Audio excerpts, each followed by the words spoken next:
മച്ചാന്മാരെ ഇത്തവണത്തെ വിഷു വീട്ടിൽ നമുക്ക് സാങ്കേതിക കുറച്ച് പ്രശ്നങ്ങൾ കൊണ്ട് ആഘോഷിക്കാൻ പറ്റിയില്ല കേട്ടോ. വിഷു ആഘോഷിക്കാനായിട്ട് കണിക്കൊരുക്കാനുള്ള സാധനങ്ങളും കണിക്കൊന്നയും അതേപോലെ തന്നെ പടക്കവും എല്ലാം വീട്ടിലൊരുക്കിയതിന് ശേഷവും ചില പ്രശ്നങ്ങൾ കാരണം നമുക്ക് വിഷു ആഘോഷിക്കാൻ പറ്റാഞ്ഞു. എന്തായാലും അതിനു മുമ്പുള്ള അത് ആഘോഷിക്കാനുള്ള ഒരുക്കങ്ങൾക്ക് വേണ്ടിയുള്ള ഒരു ചെറിയ വീഡിയോ നമ്മളിതിൻ്റെ ഒപ്പം ഇട്ടുന്നുള്ളൂ. അല്ലെങ്കിലും അങ്ങനെയാണ്, ചില നല്ല നിമിഷങ്ങൾ അല്ലെങ്കിൽ ചില നല്ല ദിവസങ്ങൾ അങ്ങനെ ചെറിയ ചെറിയ പ്രശ്നങ്ങൾ കൊണ്ട് ഇല്ലാതായി പോകും.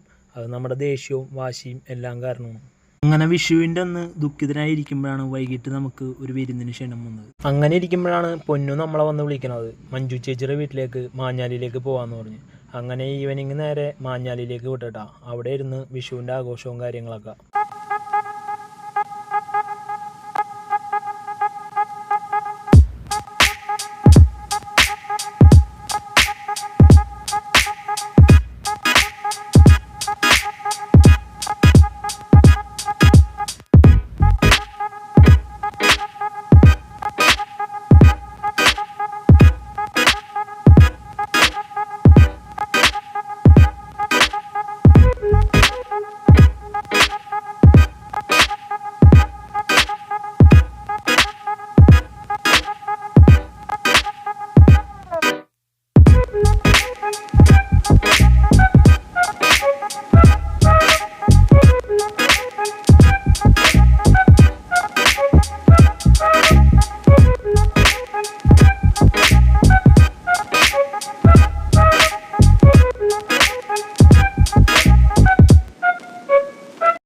അങ്ങനെ പടക്കം പൊട്ടിച്ചും ഫുഡ് കഴിച്ചും വിഷുവിൻ്റെ സന്തോഷവും ദുഃഖവും എല്ലാം അവിടെ സംസാരിച്ച് തീർന്നിട്ടാണ്. അപ്പോൾ എന്തായാലും എല്ലാവർക്കും ഈ ഒരു വൈകിയ വേളയിലായി കഴിഞ്ഞാൽ വിഷു ആശംസകൾ.